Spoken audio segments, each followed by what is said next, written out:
Well, it's Monday the 8th of April, and this is episode 2403 of 301 Permanently Moved Online, a personal podcast 301 seconds in length, written, recorded, and edited by me, at the JMO. A month ago, for the first time in my adult life, I bought a watch, and I was wearing it at a wedding over the weekend. As the evening reception wore on, I found people peering over my shoulder to look at the watch and catch the time.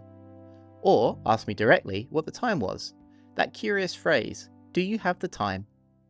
But what interests me this week is, where do I have it? The watch itself is nothing special, a Casio A168WA1WDF. It looks like the classic F91W that basically everyone my age owned when we were a child. Only, rather than rubberized plastic, its body and strap is made out of stainless steel. I bought it on eBay, but on arrival and inspection, it turns out that it's a knockoff, made entirely from aftermarket parts, which is why, I guess, it was 10 quid rather than the 30 had I purchased it straight from Casio. Anyways, those of you that read my week notes will know that the reason I brought it was because I wanted to stop checking my phone for the time. I, like many of you, often wake up my phone to check the time and end up getting sucked in. Now, a month on, I'm pleased to report that the average number of times I unlock my phone every day has dropped by about 15%. I'm currently down to well under 70 unlocks a day, which is great. I should mention that all 3 clocks at the wedding venue were wrong, which is why, I guess, everyone was asking me for the time.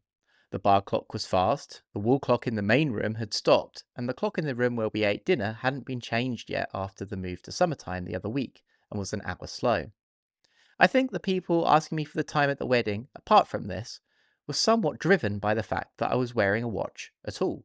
When I was growing up in the late 90s and early 2000s, I had 2 beliefs related to the main emerging tech of the period, the mobile phone.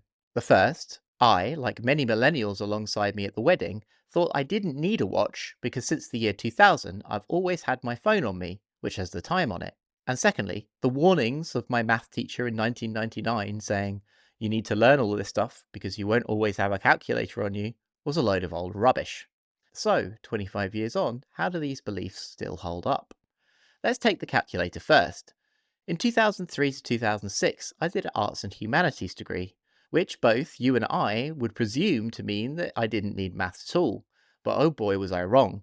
2 years of logic of language disabused the idea that I would never need algebra, and in my music tech classes we had to learn the fundamentals of synthesis, which, to my horror, required calculus, calculating rates of change and slopes of curves, etc. Then as a project and later operations manager in the startup world, because I was comfortable with maths, equations, and manipulating lots of data, I became an Excel and SQL query guy. In 2024, calculators are now in every phone, computer operating system, browser, and search engine. Yet despite all that access, the first thing I do whenever I start a job or a contract in an actual office is to go out and expense a large desktop calculator. I prefer one with an eye-angled display and cartoonishly large buttons. So screw you, Mr. Ferguson. I was, in fact, always going to have a calculator with me when I grew up.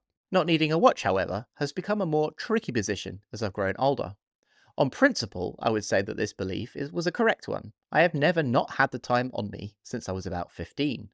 Of course, this doesn't stop me from being late to things all my life, but at least I've always been aware of just how late I was going to be. But relying on my phone to know the time for the last 24 years has become fraught with danger.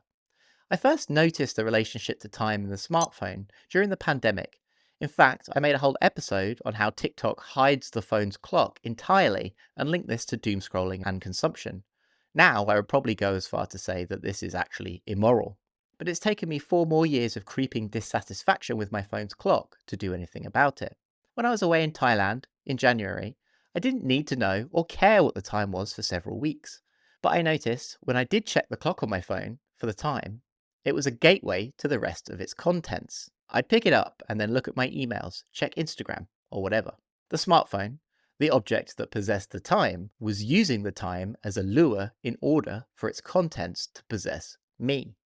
Which is why I bought a watch. Moving clock time off the distraction device and onto my wrist has been refreshing, and I'm sure loads of you are rolling your eyes at this, but for the first time in my life, the time has been accessible with just a flourish. Never has there been a more perfect user experience.